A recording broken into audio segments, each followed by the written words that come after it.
Bantamweight bout. Lucie Pudilova coming in at plus 145 against Ailin Perez, sitting at minus 175. Over under 2.5 rounds, minus 275 for the over, plus 220 for the under.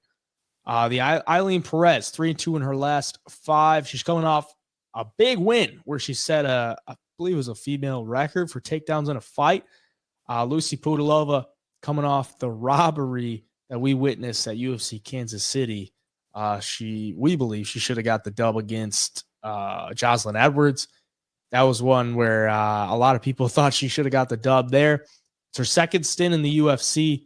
Total record in the UFC is 3-6, but in her second stint, she got a win by finish against Wu Yanan back at UFC 278, and then picks up the split decision loss against Jocelyn Edwards.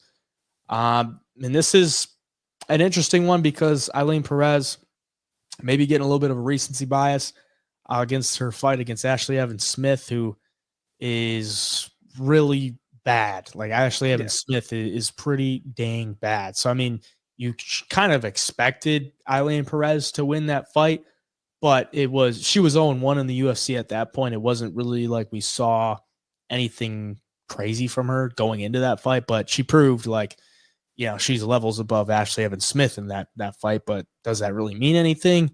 We don't know. I mean, this one will probably tell us a little bit more about Ailin Perez. She's coming in as a favorite, and it's not like a slight favorite by any means. I think the line is growing towards her way as well. So Lucie Pudilova got a lot of experience. Who you got in this one?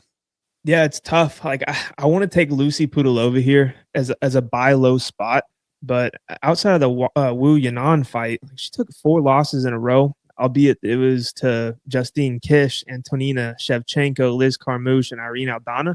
So she's fighting higher level girls in women's MMA.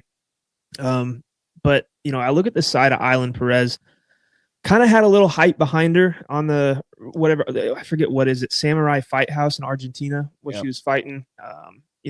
Had some wins, had some knockouts. She's really powerful. She's strong. She showed it in the fight against Ashley Evans Smith with 10 takedowns. But like you said, Ashley Evans Smith is not a good fighter. She hadn't fought in 3 or 4 years, I believe, before that fight. Yeah. Like she took it out of nowhere, wasn't prepared, didn't look like it all. And, Ailin Perez gets the win. On the other side, Lucie Pudilova in Kansas City gets the robbery loss that she probably did not deserve. I thought she fought well. She got takedowns when she needed to. She hung with Jocelyn Edwards on the feet when she needed to. Overall, gets the loss. It's a loss on her record. That's why I say it could be the buy low spot on her here. I think she's going to be motivated coming off that loss. You could tell, she walked right by you and I, just feet away from us as she left the octagon. She looked heartbroken. She looked, upset, rightfully so. Maybe it burns a fire under her ass and she comes out here and has a good performance. I think as this fight goes on, I could see Ailin Perez starting to slow down. She's younger still, not much UFC experience, not much high-level experience, and you got to step in there with a girl in Lucie Pudilova who has fought some really damn good female fighters in the last couple of years. So, I'm just going to stick with Lucie Pudilova. I think she can get the win here. I think if Ailin Perez can't get the takedowns, she might get a little tired. I think Lucie Pudilova can get Ailin Perez down as the fights go on. But, if there's a split decision bet out there on the table, I wouldn't mind hammering it because I think this could be a close fight as well. But give me Lucie Pudilova. Give me the experience and give me the buy low spot here on her. Yeah, I hate betting women's chalk, especially at this level because it's not like the highest level. But I don't know. I think Ailin Perez has a little bit more that she could, improve on based on, the age and the lack of experience. I think within every fight that she goes into, I think she probably improves.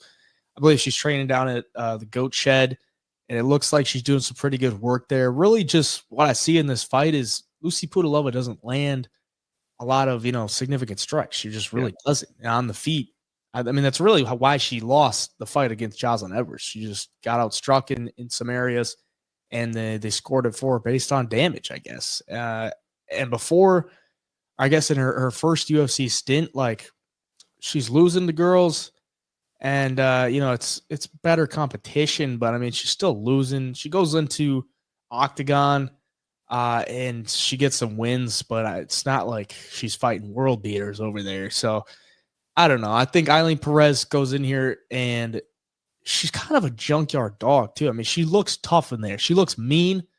I'm going to go with Ailin Perez. I think she throws in combination on the feet and just makes it awkward for Lucie Pudilova. And the wrestling, I think she's got the advantage in the wrestling. I don't know. We'll see. I mean, it's women's MMA.